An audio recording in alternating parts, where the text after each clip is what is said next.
Good evening, ladies and gentlemen. Coming to you live from the outskirts of the internet. This is the Gaming Saloon for January 29th, 2022. With your host, PeaceBreaker2448 and Ramped Up Salon. Hi. We have actually a good bit of news, surprisingly. Surprisingly, yes. I didn't think we would have this much, but we do in fact have, as the title says, a cornucopia of news.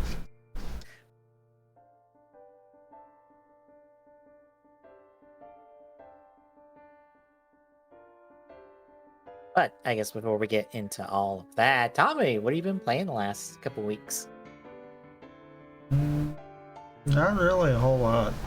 Not that hasn't been, cut off on stream. I have done another Prime Rando. I don't remember why, but I don't think I finished that one.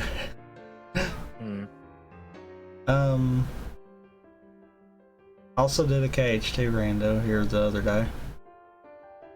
It wasn't gonna be in all blue numbers, but it pretty much turned into that, because by the time I found the last proof, I was like, there's 3 things left. I'm just finished it that way.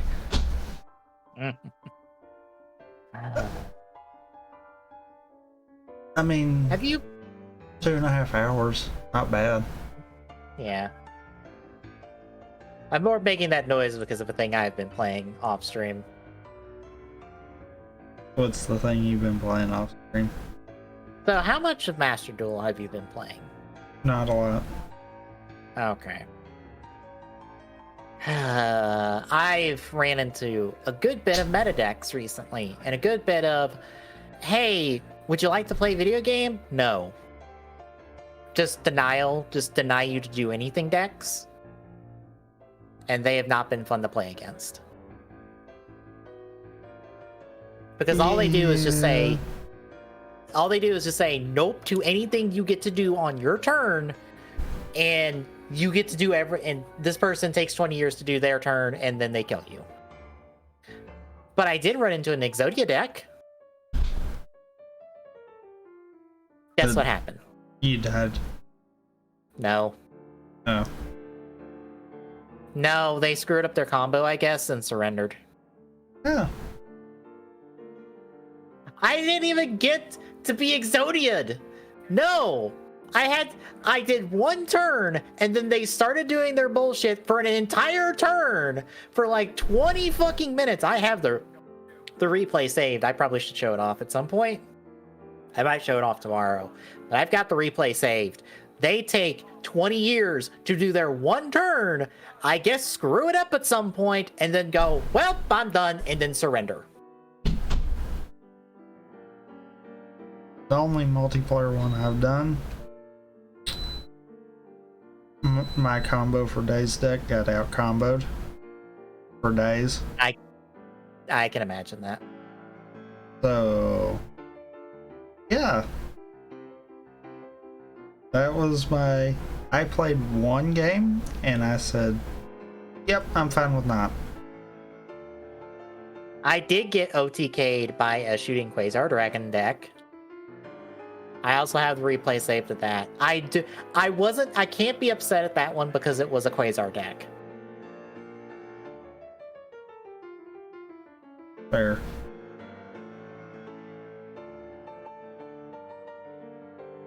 But yeah, it just... I'm not even that high up. I'm just in silvers. And I'm running into people running meta decks. I'm running into people using that one Blossom card that just is, hey, I'm going to negate your effect and destroy you. For free. Out of the hand. Because people fucking have that all the time in their fucking starting hand these days. And I am very upset every time it happens. Because I'm like, how? How are you this consistent? You can only have 3 of those in your deck. How?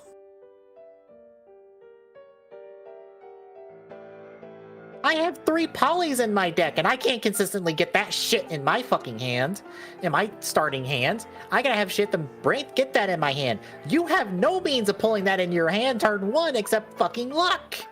How?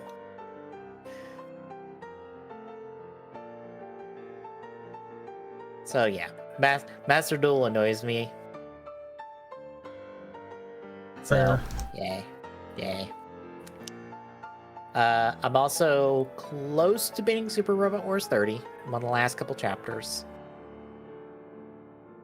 Fortunately, I'm not going to get around to playing much tomorrow because I got to watch the Ryuki special and our 2 episodes for TGSR tomorrow to take notes.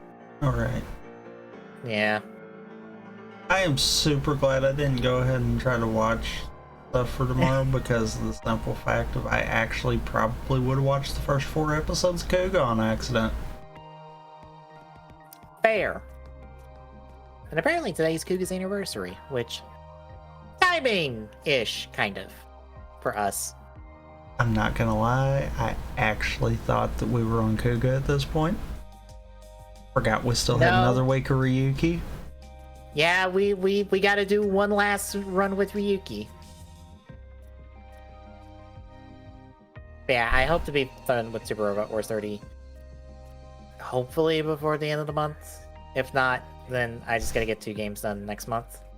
Because I kinda wanna get 12 games I have on the list done this year.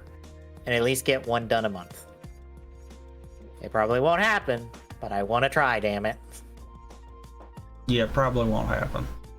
Yeah. I also did a dumb. Oh, what did you do? While you were doing the pre-show, I had started a Banjo-Kazooie playthrough. And I'm gonna be that idiot that's gonna try to 100% it. I can already feel that now. It's not that bad. No. I think 2 No, it's not that bad. Except for Isn't 2 outside of Mumbo's Mountain, I don't remember much else of the game. Outside of what I've watched. Well, yeah, what I watched Gerard do. So I kind of have a loose idea of it. Whether or not my execution is there is the big question. I feel like 2 and then by extension DK64 are the worst collectathons, especially DK64. It's fucking atrocious. Yeah. It's real bad. If I ever was to try to do like 100% DK64, it would have to be with the Insta Swap thing, and it would be the emulation, because I'm like, no, I'm not doing it.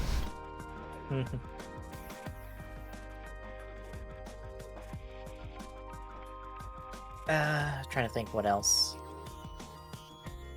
Not much else. Yeah, not much else. So yeah. I see that the WrestleMania sign is on fire. For reference, folks, the Royal Rumble is tonight, and apparently when they did pyro for the WrestleMania sign for the Women's Royal Rumble, it started melting the sign, so they had to move people who were seated under the sign elsewhere. Oops. Also, as casual as you just said that, I'm assuming this is a normal thing. I mean, it's not the first time we've had pyrotechnic issues with WWE.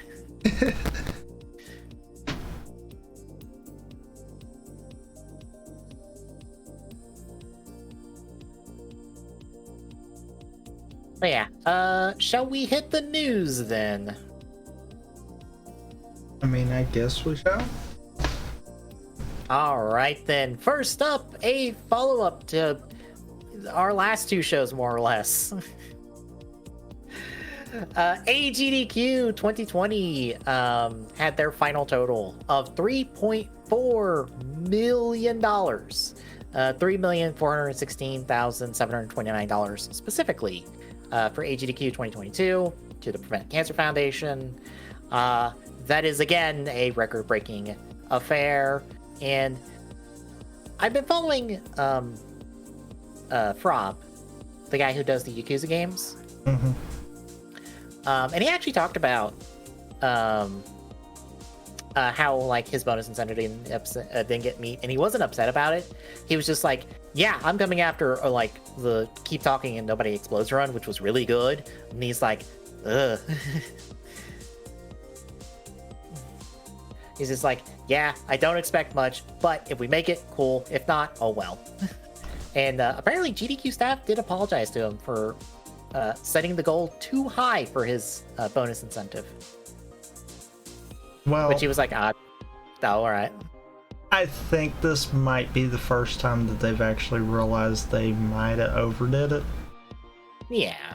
Because we had a few of them that it felt like it was super padding. And it's like, yeah, maybe you guys realized you whoops there. Yeah. But he talks about that. He was fine with it because for him, at least, hey, he did a run. He got to raise money for charity. That's what matters. I forget, because he specified like how much money was raised specifically during his run. I forget how much it was, but it's just like, hey, we raised this much during the run. That's awesome. The whole thing raised $3.4 million. It's whatever. But I think the good thing is at least we didn't lose a bonus game that I know of, at least. I don't think so. That actually would have been the bad thing if all of the jam packing of different incentives and bids and all that, yeah, if that screwed one of them out of it. Yeah. But he also brought up another good point. He is in the UK. And it would not be financially viable for him to be in person for one of the like proper GDQ events, like not their online ones, but the normal ones. No, it's not something financially viable for him, which makes the online events good for people like him who can't make it to the live event or the in-person events, but can still be a part of it via the online format.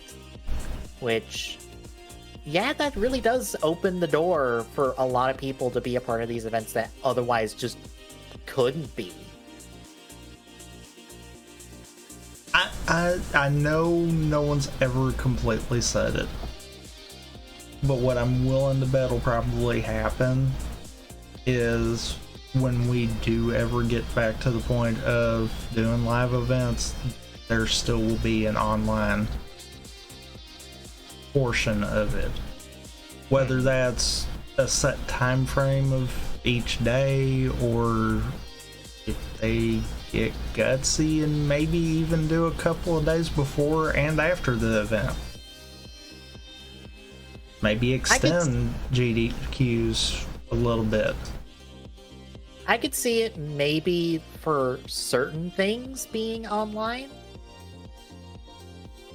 Like, definitely some of the, like, the dance games, a lot of those, like, arcade speedrun showcases, they would benefit from, like, having just broadcasting from them. But I could also see maybe having races and stuff be on site, depending on the game. I think it would, like more. I think it would ultimately depend on who can be there and who can't, kind of concept. Yeah, it's the next level planning of shit. Okay, how do we balance that? It's actually not that hard to try to do that. Yeah. Some of the smaller events can do it, so I know they can do it. The question will be, will we see GDQs with that kind of a format be longer than the week we've normally seen, or will they just try to maybe cull it down to where it's just certain time frames? kind of like what they're doing for like their blocks, but like be more specific about them. That, Since and maybe have it like online block kind of deal. Mm-hmm. For just any game where the runners can't be on site for whatever reason. Yeah, because I know there's more going on at the GDQs when they're in person than just the runs and stuff. They've got practice rooms and stuff. They've got panels. They've got more or less people hanging out and talking to each other. So, I mean, I feel like that will come back at some point. mm-hmm. The question's going to be, especially with two of the big record ones for them being online ones, you know that's got to be opening some eyes. Yeah, That's got to be making them realize, this is working. Maybe we need to find a way when we go back to in person to do like a hybrid version. mm-hmm. Of course, I'm curious when they do that, how that will affect the Flame Fatales and Frost Fatales? I actually don't think it'll hurt them. Well, I was just wondering if they're gonna do in person for like proper GDQs, would they try doing in person for those two, or just keep those online only? My thing would be, why change what they've already set? True. Those have already always been online. Mm-hmm. So there's not really a big push to move them to in person. I mean, they could, but there's not really a big push. Right. I honestly think that would be one of those, at least at first, they would not try to shake that one up. Yeah. Unless they want to do like a special one that is in person. Yeah. Because that might be a fun one to do, just on like an anniversary, do an in-person like Flame or Frost Fatales. But say at the same time you run into the same issues Right. run into with GDQ, where some people just can't. Right. That's why I said a very special one. Yeah.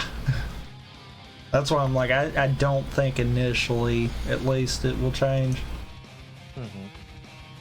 Especially until they've got some kind of game plan for AGDQ and SGDQ. Yeah. So, yeah. But I completely see it being a hybrid, or if they don't just decide to say, screw it, we'll stay online only. Mm-hmm. Yeah. Because actually, that's another thing. Them being online only, you think about it too. I know Spike and Hobbs never had to miss a day of streaming. Mm-hmm. I'd venture to say a lot of the runners would be the same way. Whereas an in-person event, they essentially lose that entire week. Mm-hmm. Granted, Rob also brought this up when he was talking about it, of you get a ton of people following and subscribing to your channel because of these events. Yeah. You get exposure out the wazoo. I believe Rob came back to I think he came back to 10 more emote slots just from new subs alone or something. He had a huge influx of followers and subs. Well, I mean, on his first stream back. I mean, when you go from a lot of streams getting in the single digit thousands to being on a stage of 100,000 plus, yeah, that happens. I'm happy because I've really enjoyed watching Rob. I've had him on the background the last couple weeks because how he streams is actually how he also does his speedruns. So he's also doing that same style of commentary for all of his when he's playing. So you learn all about the Yakuza speedruns. So I've learned about the different Yakuza speedruns just by having it in the background and listening to him. Because for whatever reason, I believe it's Kiwami 1 they have to have the FOV slider to max for one part of the game. But because it's so hard to change that mid-run, it has to be on the whole time. And the game looks very weird for it. No doubt. They do it, I believe, because enemy spawns are like sight dependent. And if the FOV is maxed, well, you're technically in sight, so we can't spawn enemies in front of you for a random mob. But this is like towards the end of the game where that matters.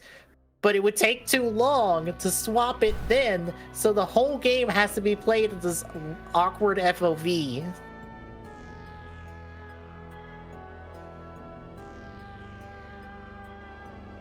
And also, apparently, Yakuza 0 speedrun is boring currently because it is just rocket launcher for days. That's it. I mean, completely get that one. It's a boring run, apparently.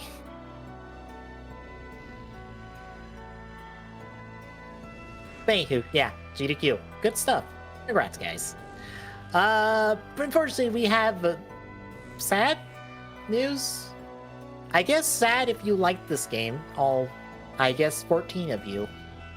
Hyperscape, which was Ubisoft's free-to-play battle royale that I believe was at an E3 and was heavily showcased at some point, is shutting down in April.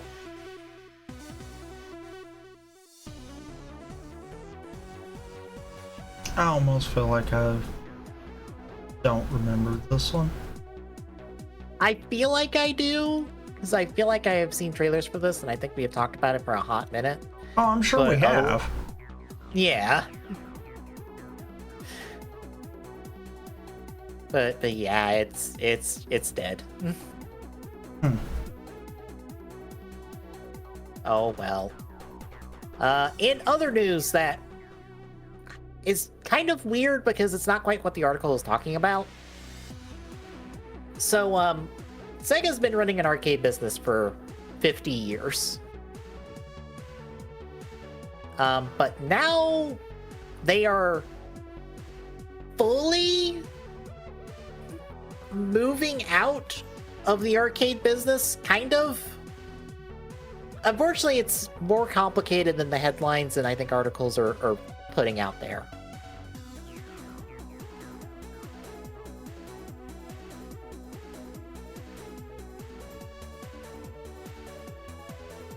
So, Sega's technically not moving out of this. It's all being moved over to another company because they've been doing this for the last like 5 years or so. To Jijo Entertainment. And they're just now finalizing the full movement of all of their arcade stuff to Jijo Entertainment. And Jijo Entertainment will be running all of the arcade stuff that Sega was running before. But I believe Jijo Entertainment still has ties to Sega. So they're technically not getting out of the arcade business. And also nothing is closing. Technically. It's just a rebrand. I mean, sounds about right. More or less, this is not as big of a deal as I think some headlines will make this out to be. Well, and I'm just gonna put this out there. If Sega was to get out of the arcade business, then it really is left for them. Yeah. I mean, yeah, Sonic's a thing, but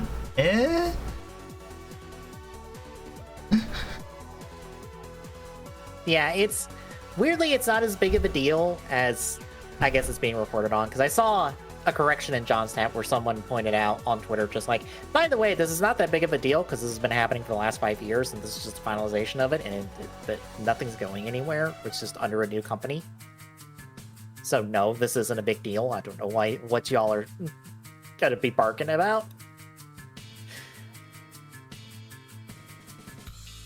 But yeah.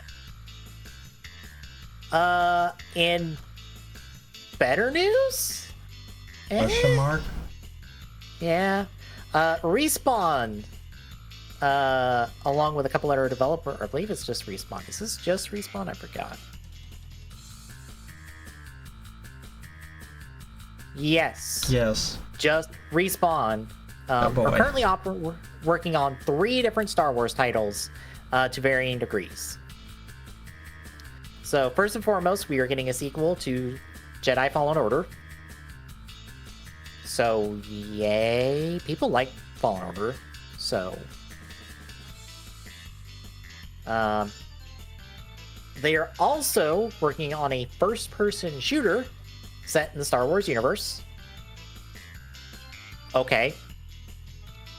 And the third one, they are partnering with Bit Reactor to make a strategy game. And Bit Reactor has Fraxis members on their team that worked on the XCOM series, so I assume it will be something akin to that. So, yeah. Those are the Star Wars games in our future. Via EA, under Respawn, because Respawn are the only people who did a Star Wars game correctly.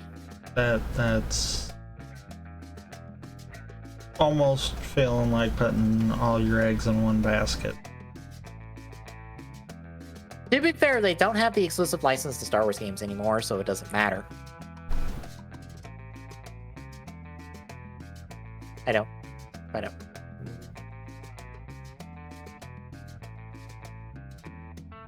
That still feels like putting all your eggs in one basket. Yeah. One group watching 3 projects. If they all come out good, I will be surprised. That's all I'm gonna say to that. Well, the thing is, none of these have dates or any other information on them, so it's just these are in the pipeline and will presumably come out in some order in the future. So, but if there's any kind of overlap, that will cause problems on one or both. Right.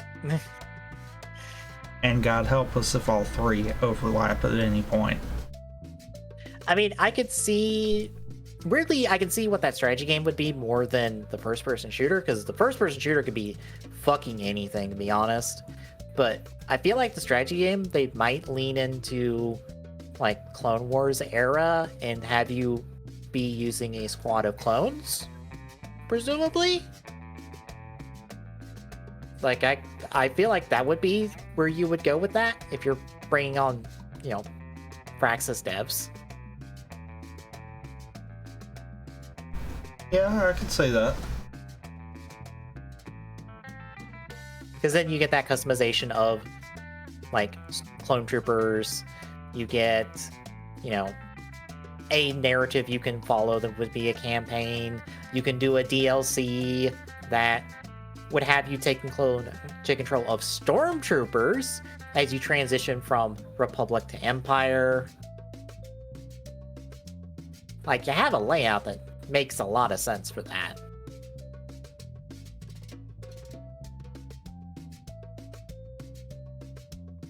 Granted, they could also do anything else, so fucking who knows. I have good news related to NFTs.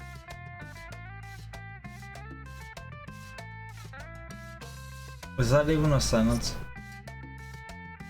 In this case, yes. Okay. Because a state of the industry report from GDC reported that nearly, 75% of devs are not interested in NFTs.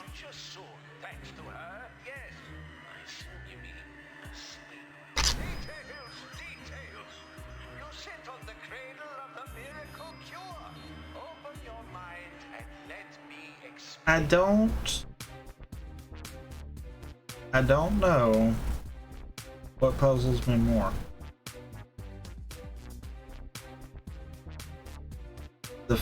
I don't know what puzzles me more. The fact that we had to have a survey asking this question, or the fact that so many people actually. To be fair, it is GDC, so there's a lot of studios there. And I'm sure this is one of those surveys of just like, hey, can you answer this for us real quick? And it's like 5 questions.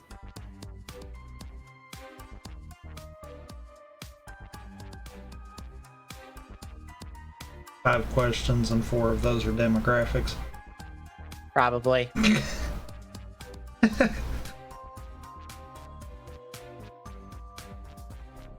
But more numbers as well. 70% of 70% of developers aren't interested in NFTs. 72 are not interested in crypto. But 28% are interested in crypto, and 28% are interested in NFTs, and 1% said they are already using crypto or NFTs in their developments and game models.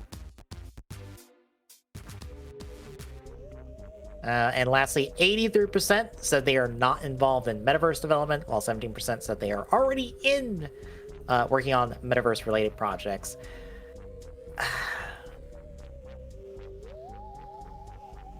I can't help but look at every time I see metaverse and go, that's just Second Life.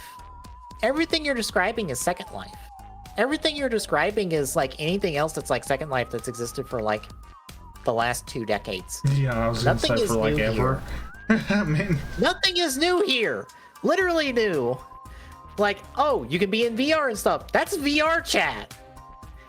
That's a thing right now. That's a thing. That's VR chat, which I guess is probably not even that expensive. How much is VR chat? Because I don't even know how much that is. Steam, help me out here. Fucking VR chat's free to play.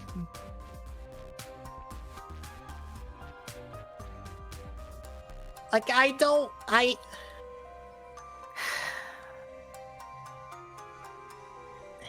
yeah, that's at least nice to hear. But you know what isn't nice to hear? But you know what's bad? What? Won't stop anyone. I know. But the bad news is, you know that new Lego Star Wars game? Ooh. I just see the title and I'm like, ew. Yeah. So the Skywalker Saga, which is the new Lego Star Wars game, which actually looks pretty good from the trailers I've seen, or the pretty extensive trailer I've seen, unfortunately had a very rocky development, which is why it got delayed like a few times, and had crunch. I'll be honest, I am not surprised by either, considering how long that thing's been on the table. Polygon did the reporting on this one. We're looking at the Game Informer forwarding more or less of the information. 30 current Informer employees from TT Games were talked to.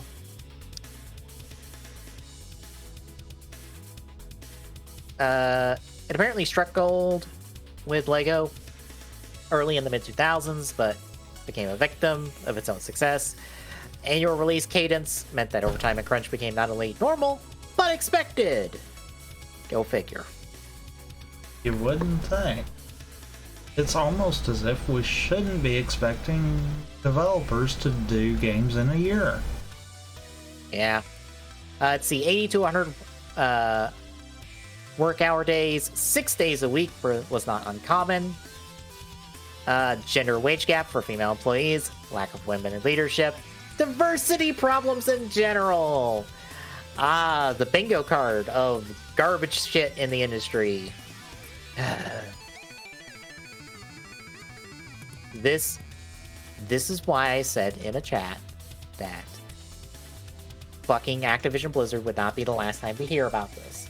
Because this shit is fucking common in the industry.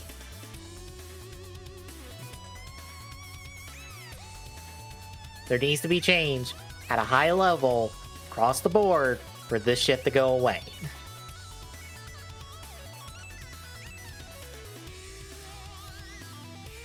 Anyway, Skywalker Saga is a tipping point. It's been in work for 5 years. unstable new proprietary engine in TT was the major reason for the 5-year development time. It was missing key features and a difficult learning curve, thus lengthening production. But to avoid paying the licensing fees for Unreal Engine, which TT employees wanted to use instead, management said, no, fuck you, make it with the new one. We're not paying licensing fees for Unreal Engine. Unreal Engine cannot be that much. It can't be. It can't not be offset by this. I'm just gonna say this. I know what the problem is. This is someone with no programming background calling the shots. Oh, I'm sure it is. There's no company that wants success that's going to give its employees the crappiest, most complicated thing and say do something with it. Yeah, that is a terrible idea.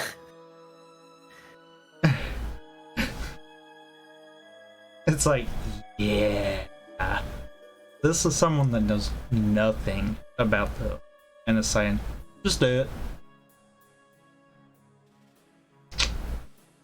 Let's see. Ooh, I love hearing this one. Feature creep led to constant revisions and months of work being tossed aside. Many staff members also resigned to other projects, baffling those who still had to work on getting the Skyward Saga out the door. Divisive leadership changes and a questionable vision of the company future led to the exodus of over 40 employees from TT's 2 studios since the start of 2021. That is last year. From the start of last year, over 40 people left the company over this one game. Oof. Oof. Oof. But they have noticed, workers interviewed noticed a small but positive change at the studio in recent months, and that they ultimately believe the Skyward Saga will deliver on fans' expectations. And another disappointing but unfortunate common example of work-based reform needed for many studios in the industry. So, yeah. Yet another week of, here is the company being shitty to its employees in the game industry, because god fucking damn it. But we do have potentially brighter news. Unfortunately, it's a part of the ongoing, we need to talk about Activision Blizzard again. But this time, it's just by extension. Because Raven Software, after a 7+ week strike, the strike has ended following a unionization vote. And changes for QA are in the works.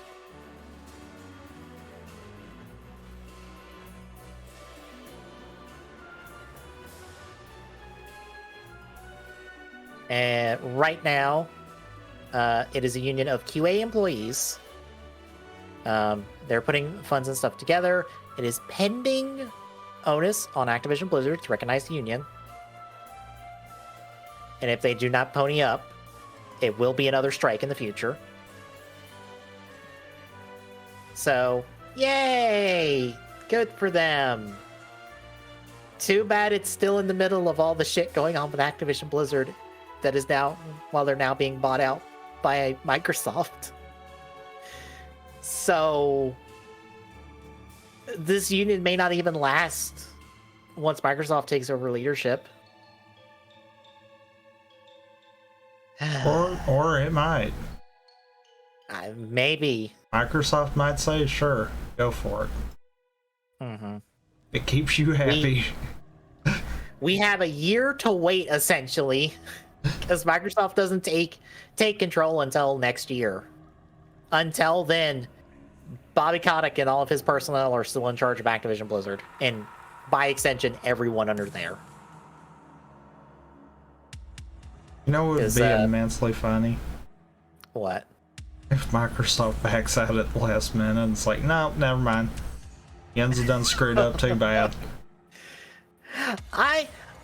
Listening to because I specifically listened to Giant Bomb's podcast talking about this. And just talking about like how this deal is going to work. And presumably Microsoft would be pushing like Activision Blizzard to clean their shit up before they took over. Like, you know, the lawsuit that's going on, like either you take the L on it or you do something and clean that shit up before we get in here.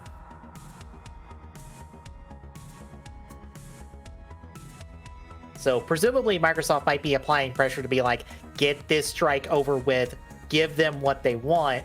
And for the lawsuit, it's just do what they say. It doesn't matter anymore. You're taking the L, do what they say. You won't have your job next year anyhow, so just do as they say. This lawsuit, we are not dealing with this lawsuit. We want this lawsuit done before we come in and clean house. So get your shit in order. Now, there you go. There's leverage. You get this took care of before we come in, you might keep your job. Yeah. Granted, Bobby Kotick has no reason to stick around because he's getting like a $300 million plus paycheck to ride off into the fucking sunset with, and I hope he fucking chokes on all that money. Because fuck him. Quite literally, he can go fuck himself. I'm sorry, but no. He can croak on his $300+ million paycheck to leave.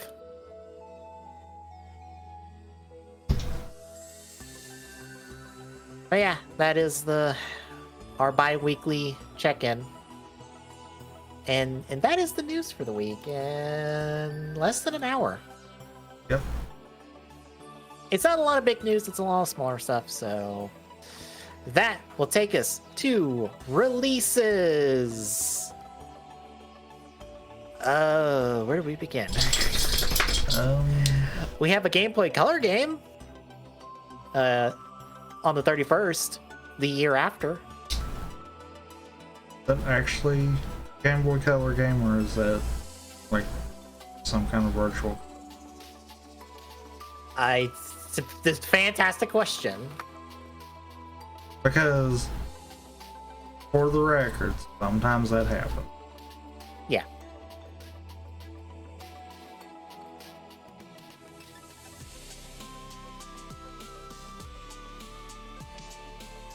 This is legitimately a Game Boy Color game. That is coming out. It is some indie title. Why? I don't know! And are they at least giving a digital one for people that want to just use an emulator?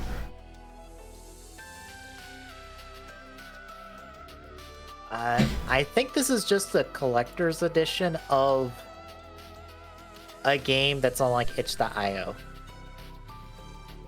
I believe.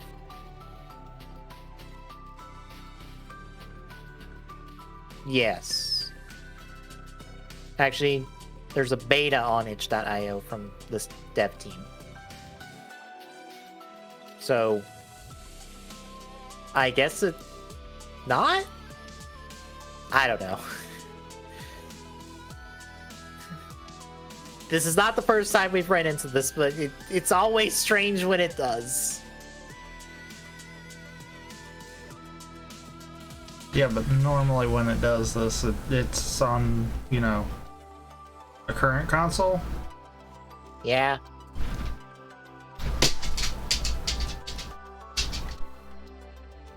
Yeah, we gonna push on to the 1st of February with Gun on Switch.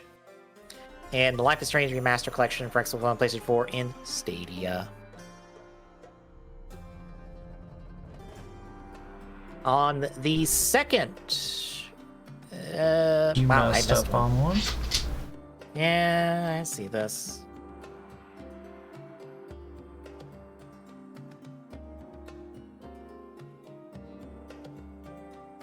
Webbed for Xbox One and Switch, since I messed that one up. The Dead Tree of Renchinia for Xbox One, Series X, PlayStation 4, 5, and Switch. On the 4th, Sherlock Holmes: Crimes and Punishments for Switch. Arcade Archives New Rally X for PlayStation 4 and Switch. Draw Stickman Epic on Switch. Food Delivery Battle for Switch.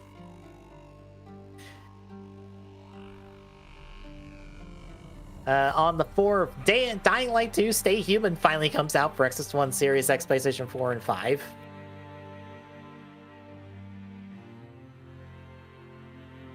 On the 5th,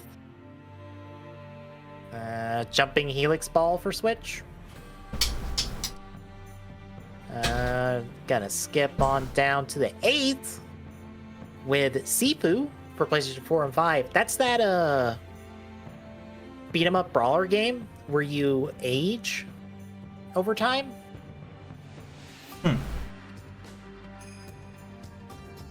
It looked really good.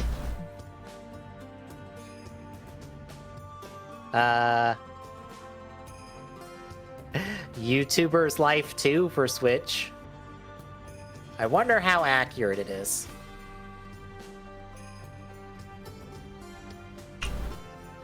I mean, as long as you get demonetized for saying the current pandemic word, then Yeah. Yeah. On the 9th, Action Arcade Wrestling for Switch. Letters, a written adventure for Switch. On the 10th, Breakout Recharge for Xbox One, Series X, PlayStation 4, 5, and Switch. Edge of Eternity for Xbox One, Series X, PlayStation 4, and 5. Kingdom Hearts HD 2.8, 1.5, 2.5 Remix, and 3+ Remind for the cloud or on Switch.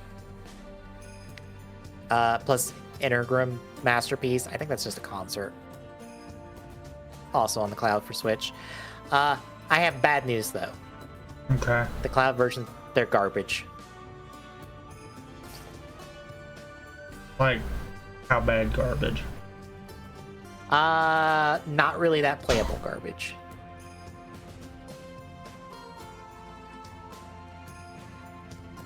I believe I saw one Twitter post say that they ran out of time on the cloud version mid cutscene of like the second cutscene of the game.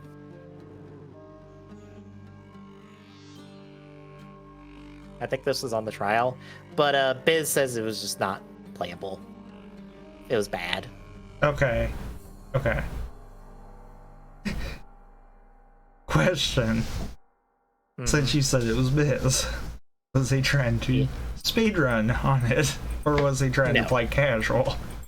I think he was just trying to play casually. I say this because, yeah. I think he was just trying to play casually, and no. No, it's not good.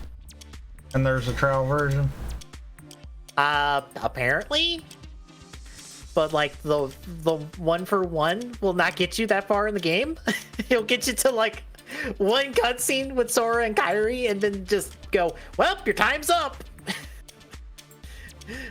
So a real showcase the gameplay of 1. I wonder if 3's got a trial. Probably. I would assume they all have trials. Because, I mean, to be fair, if I'm going to play anything out of the 1.5, 2.5 mix, then yeah, I'm just going to boot up the Epic Game Store and play that one. Literally, to change from randomizer to non-randomizer, all I got to do is rename some script files and be done. Yeah. I do have to wonder if the future rampant gaming for us is me guiding you through Kingdom Hearts 3. I don't know. Because I'll be honest, I do not want to play Kingdom Hearts 3 again. Not even for the channel. No, I'm good. I mean, what about randomized 3? I don't even know if randomized 3 would even be good. I don't know how they've got it set up. Thing. The short and long of what I know about that is it's supposed to be something similar to how they did 2 randomizer. Uh-huh. Outside of that, I don't know. Because, like, I don't know.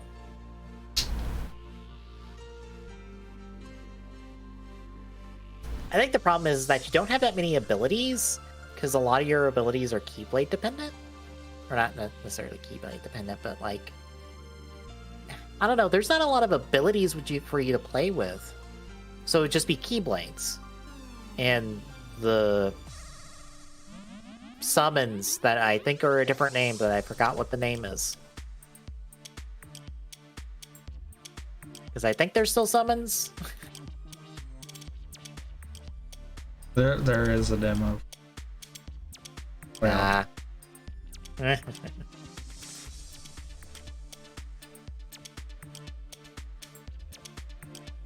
let's see, and lastly, on the 11th, GTA Trilogy, the Definitive Edition, the Broken Edition for Switch. I'm pretty sure that's already out on Switch, because I watched a 2-part video talking about what was wrong with the Trilogy Definitive Edition from, Digital Foundry. And they mentioned the Switch version, and that mentioned that it was also not good on Switch, among everything else. So yeah. I mean, I'm finding it immensely funny that everyone crapped on the Switch to begin with, and now everyone's wanting to port stuff to it. It's like, really? But the Switch isn't a powerhouse. They can't pull the graphics like the other ones can. And my answer to that is, the fuck do you play on the PlayStation 5 and the Series X at this point?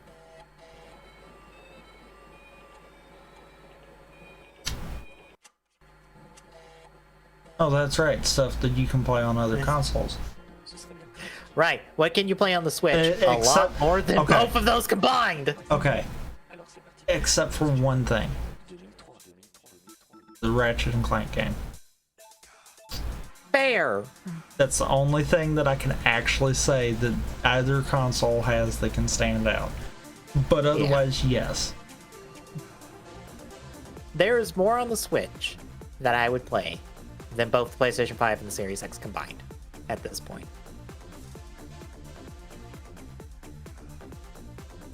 And I do mean combined at this point. Yeah.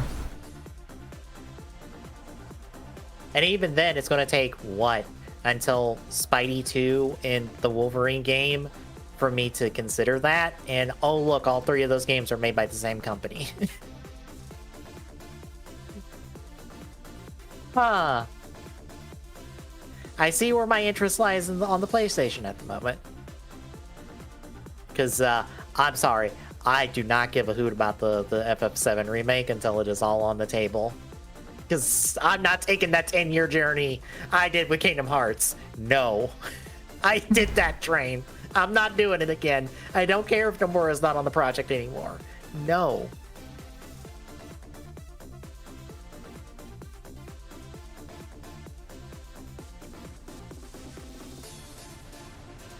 But anywho, shall we move on to quick draws then? Yes, sir. Okay, mine goes to something I didn't know I wanted until I saw this custom Soto figure, and now I want it. So, this is in fact Vulcan, Comrade Vulcan, with an Amaterasu from Okami progress key.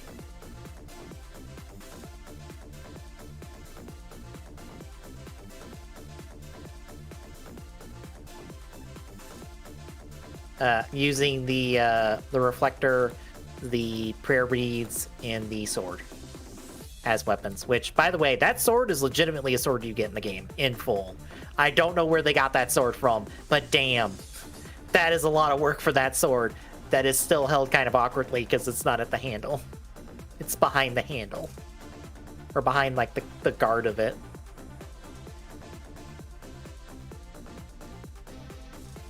But this is a...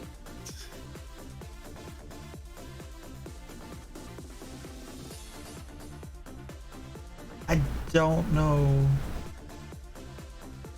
what to say with this one.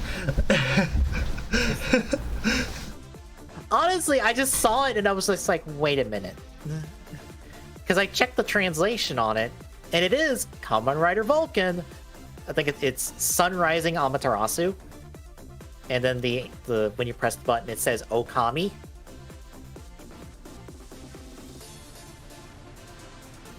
Which, like, technically this should be a gas hat because video game.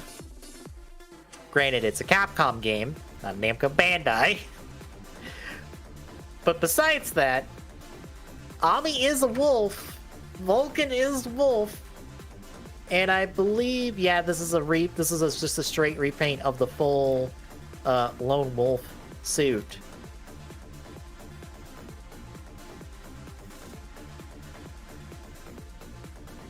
Like, there's no extra bits and stuff on here pulled from a different figure. No, it's just all Lone Wolf. Except, I think the shoulder pads are different now that I think I look at it. Yeah, the shoulder pads are different. But I think those are customs. Yeah. But yeah, this looks really good. I really dig it. Yeah. I like seeing really good custom stuff from the people I follow on Twitter. Because I follow several Japanese customizers like this that do good work like this. But also, I should mention who this is, because it is at Namino_block on Twitter.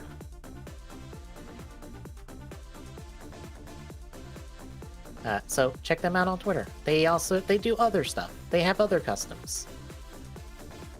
Probably not as recognizable as this one, but they do others.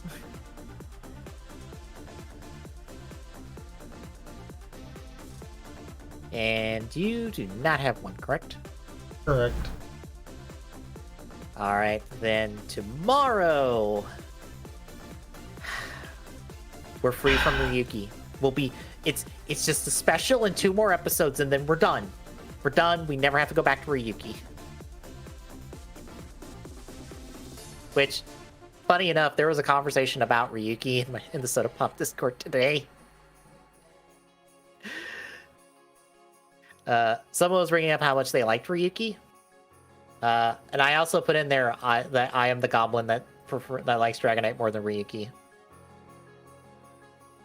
Dragonite fixes so much that Ryuki... That's the problem. Granted, someone else brought up something that I'm like, wait, did it really take that long to explain venting? Because they pointed out that it took 30 episodes to explain what venting was. And I feel like that's wrong. Right? In Dragonite? Yes. I'm pretty sure that's wrong. I feel like I'm like, that was sooner than that. Like, they didn't pull anyone out of the void until the 30s. Yeah. But I'm pretty sure they explained what happens when you get vented before then. That feels like it's in the teens.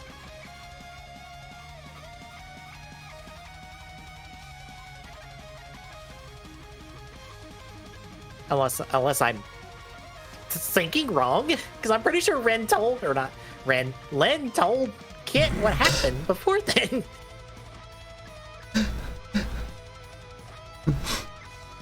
I actually was half waiting on you to screw that up at some point. Yeah, it doesn't help that there are 1 letter difference between them. Yeah. I feel like it is sooner than that, though. Yeah. Granted, he said he hadn't watched Dragon Knight in forever, so I'm like, maybe he might be misremembering it, but I'm like, it has been a while for us. So I'm like, fuck. I don't know.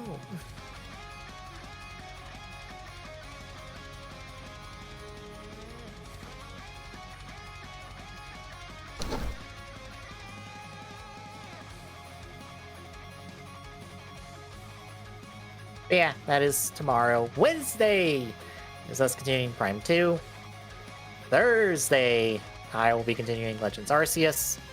And Saturday will be us finishing It Takes Two. At least continuing. Yeah. Maybe we'll be done with video game then. Maybe. Doubt it.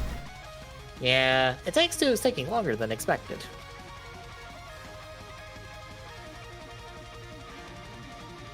Well, I mean, it's only took 2 streams right now. Yes, I paused on purpose. Look, it's taken the trademark 2 hours from Ty. The TOO hours. It's taken 2 hours. Yes. But yeah, that is the I schedule. gotta remember that for Saturday. Dang it. Dang it. Maybe I'll remember to remind you. Or I'll think to write it down somewhere.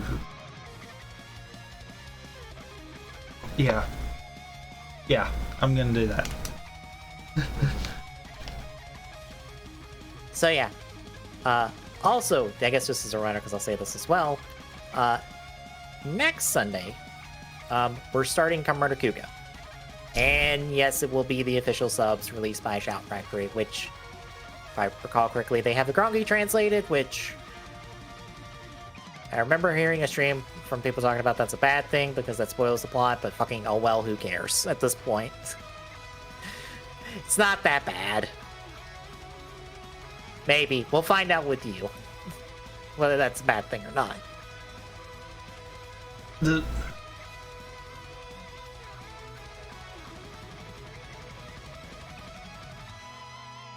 It might actually. I don't know.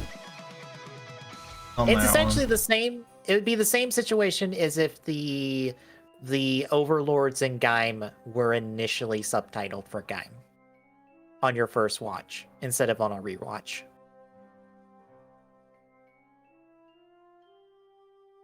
However you feel that direction would be the exact same way for this, honestly, because it's the same situation.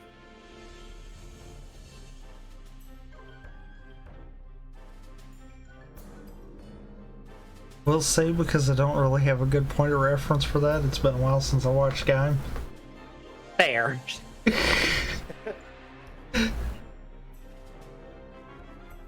Anywho, that is the schedule. So between now and then, folks, if you like what you're seeing, drop a follow. Really appreciate it. Chipping away that affiliate go. At Tasty Soon on Twitter. Gets the updates on Wing Life. Next Push Point, Discord, and chat. Get to this link. Drop by. Say hi. See you tomorrow, folks.